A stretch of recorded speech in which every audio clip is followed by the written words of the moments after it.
How's it going, everybody? This is Ruby, and this is episode 72 of my Feed the Beast Machine tutorial series. Today we're going to be taking a look at the deep storage unit from Mine Factory Reloaded.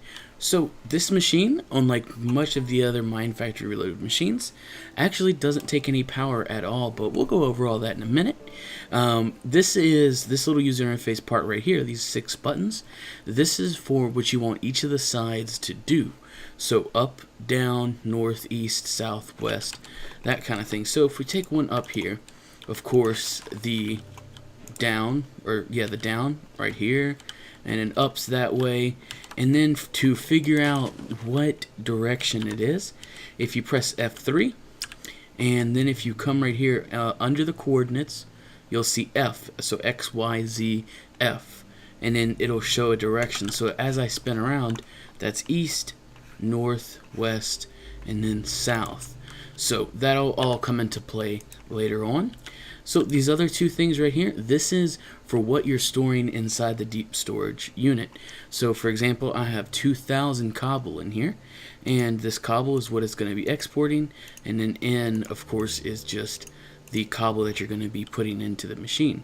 So if we go ahead and take a look at the building recipe for this machine, it is 3 plastic sheets, 3 ender pearls, 2 eyes of ender, and a factory machine block.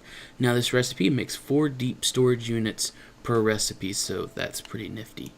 So like I mentioned, this machine doesn't take any power to store it or to take things out of it, so there's no power section of this tutorial. Now for the input, like I mentioned earlier, how the machine is customizable. So as you can see here, I've pretty much set every single one to N, and then set the west. So if I press F3, face that way, west. So there we go.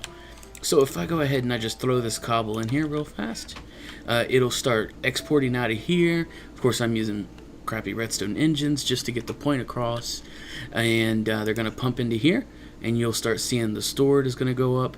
Now these machines are pumping at the same exact rate, so this number's probably not going to go anywhere. But if I was to say break that, you can see that it's going to start storing the cobble in there. And of course, exporting it, I have it on the west, and there you go. You can see all the cobbles over here. So another thing I'd like to mention about this deep storage unit is that this machine can hold up to 2 billion, so that's 2, comma, comma, comma, comma, comma, comma, comma, comma, comma, 0, 0, 0, 0. That's a lot of items, so that's a lot more than a barrel can hold, and I'm not exactly sure about a quantum chest. I've never used it, simply because I've always either used one of these or I've used a barrel. So the one kind of downside from a barrel with this machine is that they all look the same. The barrels will actually display what the item looks like for you, but you can always throw something like an item frame on there, and then shift and click it on there. So that's a good way of kind of knowing, but then again, that'll kind of bring up your entity count. And another thing is that if you break this machine, it's actually going to keep the items that are within it. So you can see I still have that 2,000 cobble, and if we hover over the deep storage unit itself, you can see it contains 2240 cobblestone.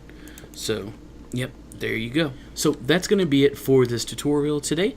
If you have any questions, please feel free to leave it in the comments below, or send me a private message on YouTube. If this video helped you out, or if you enjoyed it, a rating would be much appreciated, and subscribe, as I always have new Feed the Beast videos coming out almost every other day, if not every day. Thank you.